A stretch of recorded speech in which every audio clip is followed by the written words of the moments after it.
오늘도 이만희 수원 보성환의원 원장 스튜디오 모셨습니다. 어서 오세요. 네, 안녕하세요. 네, 원장님. 오늘은 신장 질환에 대해서 이야기를 좀 해볼까 하는데 네. 일단 흔히 침묵의 장기라고 하잖아요. 네. 이게 어떤 장기이길래 이렇게 부르는 걸까요? 네. 때로는 예. 간을 침묵의 장기라고도 합니다. 아, 간도. 그러면 예, 대표적으로 간이 더 우선되고요. 예. 간 못지않게 침묵을 지키는 장기가 이제 콩팥이라고 보셔도 되죠. 침묵이란 뜻은 아무 말도 안 하는 거잖아요. 그렇죠. 즉 증상을 발견하기 힘들고 초기 중기까지도 병이 생긴지 모를 때 보통 침묵의 장기라고 합니다. 특히 간보다 오히려 더 증상을 안 나타내고 나타난다 하더라도 예. 일반적인 피로나 일반적인 다른 증상과 이렇게 공통되면서 예. 경미한 증상을 보이기 때문에 예. 그 병의 유무를 미리 확인하기가 어렵죠. 그러니까 우리가 보통 말 안 하면 사람 속내를 알 수 없는데 네. 이거랑 좀 비슷한 거라고 봐야 될 것 같은데. 네, 그런 은유적인 표현입니다. 우리가 근데 어느 때 신장이라고 어느 때하고 콩팥이라고 하는 겁니까? 이게 그냥 같이 쓰면 되는 겁니까? 콩팥 신자입니다. 한문으로. 자, 그러면 신장 질환은 어떻게 생깁니까? 신장의 역할은 가장 마지막에서 노폐물을 제거해주는 가장 마지막에서 노폐물을 제거해 준다. 예. 우리가 대소변을 가려야 된다 이렇게 얘기하잖아요. 네네. 그래서 그 대소변이 흘러나가는 마지막 하수구이기 때문에 예. 그 이제 오염이 잘 되고 하니까 가려서 이제 뭐 화장실을 가야 되고 우리가 반려견이나 반려묘도 이제 대소변을 잘 가리게 하는 거잖아요. 그렇죠, 그렇죠. 그것이 깨끗하다면 굳이 가릴 필요가 없겠죠. 깨끗하지 않겠죠.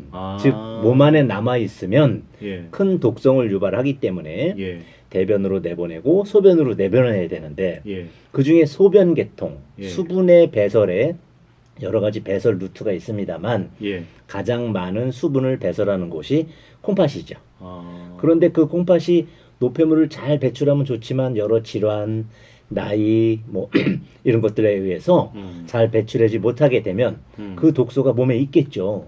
그렇겠네요. 우리가 대장에서 대변이 몸에 5년, 10년 남아있다고 한번 상상을 해보세요.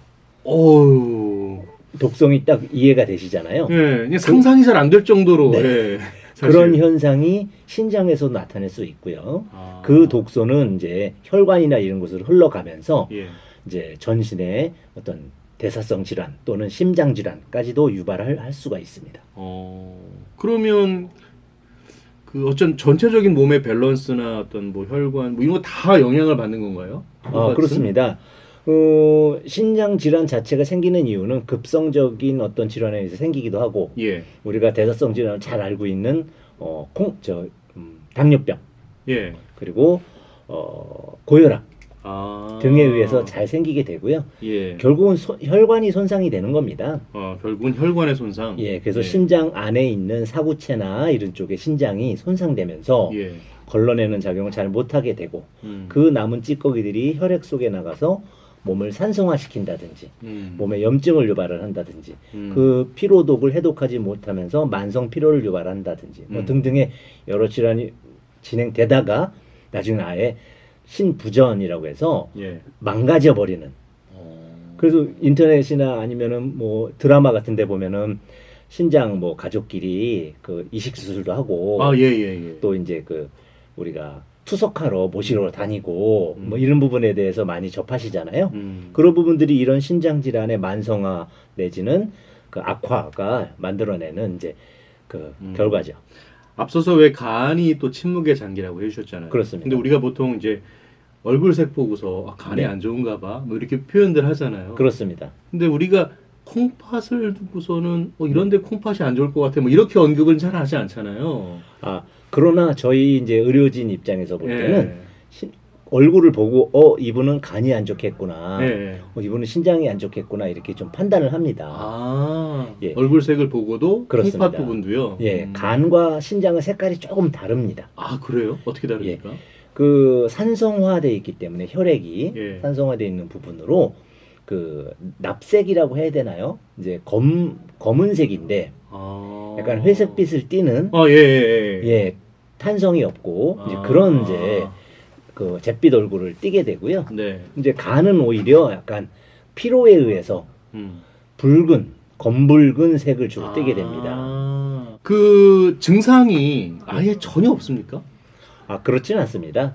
가장 대표적으로 우리가 이제 주의하시게 하는 유념에서 보셔야 될 것은 이제 소변의 거품이죠. 아, 소변의 거품이요. 예, 아무래도 소변으로 나오니까 예. 소변의 상태가 평소와 달라지는 것인데 아, 그 중에 가장 대표적으로 먼저 나타나는 것은 이제 거품류.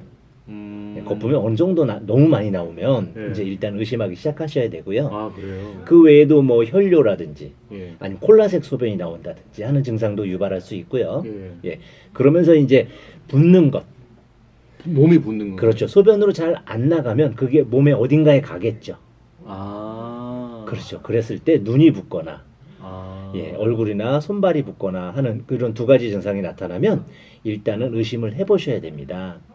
그 외에도 이제 헷갈리면서 다른 네. 만성 피로 질환과 헷갈리는 것이 예. 피로감 또는 이제 피부 건조 예, 이런 증상에다가 뭐 소화장애, 예. 입맛이 떨어지고 이런 증상을 또 같이 동반하는 분들도 많이 계시죠. 그러면 1차적으로는 소변의 거품을 봐야 된다. 그게 가장 이제 그 병원에 내원하실 때 네. 환자분들이 걱정하시고 오시는 증상이 거품이 너무 많아졌어요. 특히 이제 거품의 양의 차이가 있는데 우리가 변기를 내렸는데도 거품이 남았다. 아, 그걸 좌변기에서. 일단 기준으로 생각하면 됩니까? 그게 가장 현명한 방법입니다. 왜냐하면 이제 낙차가 크게 떨어질 때도 거품이 나잖아요. 그렇죠, 물론. 그렇기 네, 때문에 맞아요. 그 정도를 갖고 겁을 먹으시면 안 되고요. 예. 이제 물을 내렸을 때도 거품이 남는 정도라면 아. 변기 벽에 예. 보통 변기 물을 내리면 물량이 아주 적기 전에는 거품은 없이 맑은 물만 남아야 되는데 그렇죠. 대개는 그래요. 거품이 남습니다. 아, 그 정도면 심한 거다. 예, 일반 당뇨 환자도 충분히 그럴 수 있고요. 예. 또 당뇨에 의해서 신장 질환이 오는 경우가 허다하기 때문에 예. 일단 거품이 좀 있다라면 또 또는 소변이 뿌옇다면 또는 소변에 혈액색이 좀 보이거나 콜라색이 보이는 이런 소변의 변화가 있다면 가장 먼저 이제 진찰을 받아보시길 권해드리는 거죠. 근데 우리가 보통 어떤 대개 질환은 이렇게 자각 증상이라는 게 뭐 통증 네. 이런 게 수반되기 마련이잖아요. 그렇습니다. 근데 이 콩팥 팀장은 자각 증상이 거의 없다고들 이야기하던데 맞습니까? 그렇죠. 피디님이 말씀하신 통증이 수준이 나타나면 이제 네. 막상 검사했을 때 예. 중기 이상의 아, 통증이 있으면요. 예, 만성화된 상태를 이제 진단 받으시는 경우가 많거든요. 예. 통증은 주로 이제 옆구리나 뒤. 이제 콩팥의 위치가 갈비뼈가 12개가 있지 않습니까? 네네. 12개 그 마지막 속에 들어가 있다 이렇게 이해하시면 좋습니다. 그래서 앞쪽은 갈비뼈가 일찍 끝나고요. 네. 뒤쪽 등 쪽은 12개 마디가 이렇게 엎드려서 눌러보면 눌러지시는데 예. 그 척추 양측으로 이제 위치해 있기 때문에 그 부분에 통증을 보인다든지 또는 이제 신장 질환이라 하면은 꼭 신부전 이런 것만 있는 것이 아니고 예. 요로 질환이라든지 그 결석 질환이라든지 하는 것들도 좀 이제 있는데 그런 예. 부분들은 이제 서해부 사타구니 쪽 아랫배 옆구리 쪽으로 복사근 쪽으로 통증이 나타나기도 하시죠. 그러면 자각 증상이 거의 없는 이유는 뭐예요? 그러니까 증상이 나타나면 아주 심하다는 걸 하셨잖아요. 그럼 그렇습니다. 초기 증상에서는 일단 발견하기 어렵겠네요. 그렇습니다. 특히 양쪽 신장이 두 개가 있기 때문에 예. 한쪽만 가지고도 어느 정도 또 그 기능 수행을 하거든요. 예. 하기도 하고 그 나타난다는 증상 자체가 소변에 희석돼서 나타나기 때문에 뭐 혈뇨라든지 그런 것도 초기 발견이 어렵고 또 아. 만성 피로라든지 피부 건조라든지 하는 부분은 예. 피부 질환이라든지 뭐 체력 저하, 아. 면역 저하, 간 질환 등에서도 나타나기 때문에 함께 나타날 수 있는 증상이군요. 그렇습니다. 특별한 부분이 없다는 거. 그리고 아. 이제 부종 같은 경우에는 쉽게 느낄 수 있는데 갑상선 질환에서도 이제 얼굴에 부종이 온다든지 할 수가 있겠고요. 예. 그리고 또 여성분들 같은 경우 이제 생리나 이런 부분 때문에 예.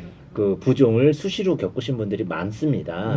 그렇죠, 그렇죠. 건강검진에서는 어떤 절차에서 이렇게 확인이 되는 네, 겁니까? 방금 말씀드린 두 가지죠. 소변 검사와 혈액 검사. 아, 소변 검사와 혈액 검사. 예, 혈액 수치가 이제 사구체 여과율이라는 게 있습니다. 네네. 이제 사구체 신장에서 말초 혈관에서 이제 노폐물을 제거해주는 기능을 하는 것이 사구체인데 예. 사구체가 얼마나 요소질소라고 해서 좀 어려운 말로 가지만 내 몸에서 만들어낸 찌꺼기인 요소질소를 잘 배출하느냐 능력을 수치로 나타내는 것이 사구체 여과율이라고 하는데 그런 것을 이제 크레아틴이라든지 이런 수치를 같이 종합해서 수치화했을 때 60 미만의 여과율을 보인다. 그러면 이제 이거 신부전이 시작된 거 아니냐 이렇게 이제 진단을 하시고 또 혈액 검사를 통해서 혈당 수치와 예. 이제 당화혈색소 수치 등을 이제 참고해서 당뇨로 시작을 됐는지 아니면 신장까지 영향을 주어서 이제 또 심장에까지 영향을 주기도 하는지 등을 이제